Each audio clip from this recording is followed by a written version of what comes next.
एक अद्भुत कथा जो आपकी आंखों में आंसू ला देगी। यह कथा उस समय की है जब ब्रज में नटखट गोपाल की बाल लीलाएं चरम पर थीं। कान्हा की शरारतों से पूरा गोकुल गूंजता था। कभी किसी की मटकी फोड़ना तो कभी माखन चुराना। गोपियों के उलझाने से तंग आकर एक दिन मैया यशोदा का धैर्य जवाब दे गया। क्रोध में आकर मैया ने छड़ी उठाई और कान्हा के पीछे दौड़ पड़ी। आज नहीं छोड़ूंगी तुझे, बहुत नटखट हो गया है तू। मैया का रूप देखकर बाल कृष्ण अपने नन्हे नन्हे कदमों से सरपट भागे। भागते भागते वे एक कुम्हार के घर में जा घुसे। उस समय कुम्हार मिट्टी के बर्तन बनाने में मग्न था। अचानक उसने देखा कि साक्षात त्रिभुवन के स्वामी भयभीत होकर उसके सामने खड़े हैं। सांसें फूल रही थीं और कान्हा बोले, कुम्हार काका, मेरी मैया छड़ी लेकर आ रही हैं, मुझे कहीं छिपा लो, प्लीज कहीं छिपा लो मुझे। कुम्हार तो प्रभु को पहचान गया था। वह मन ही मन गदगद हो गया कि आज स्वयं भगवान उसकी शरण में आए हैं। उसने आओ देखा न ताओ तुरंत कान्हा को एक बड़े से मिट्टी के घड़े के नीचे छिपा दिया। कुछ ही क्षणों में मैया यशोदा वहां आ पहुंची।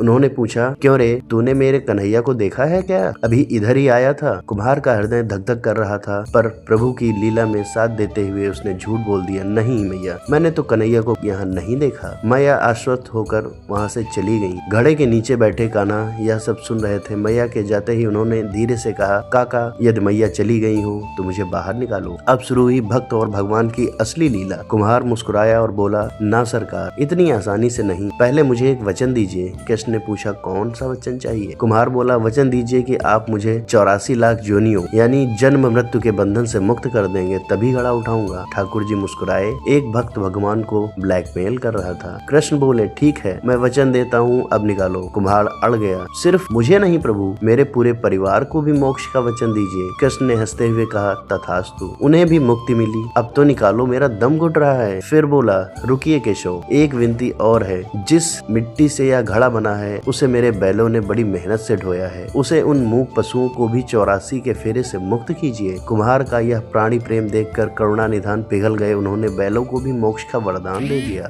कृष्ण बोले, अब तो तुम्हारी सारी इच्छाएं पूरी हो गईं, अब तो दया करो काका। तब कुम्हार की आंखों में आंसू आ गए। वह बोला, हे दीनानाथ, बस एक अंतिम इच्छा और है। जो भी प्राणी हम दोनों के बीच के इस संवाद कथा को सुनेगा या पढ़ेगा, प्रभु आपको उसे भी जन्म मृत्यु के चक्र से मुक्त करना होगा। कुम्हार की यह निस्वार्थ भावना देखकर कि उसने अपने लिए नहीं बल्कि हर प्राणी के लिए मुक्ति मांग ली, बाल कृष्ण का हृदय भर आया। प्रसन्न होकर प्रभु बोले, तथास्तु, जो इस कथा को प्रेम से सुनेगा उसे भी मेरी भक्ति और मुक्ति प्राप्त होगी। तब जाकर कुम्हार ने घड़ा उठाया। सामने साक्षात परब्रह्म खड़े थे। कुम्हार ने उनके चरणों में अपना सिर रखा, आंसुओं से प्रभु के चरण पखारे और उस चरणामृत को पूरे घर में छिड़काव किया। अंत में वह प्रभु के गले लगकर इतना रोया कि प्रेम के उस सागर में ही विलीन हो गया।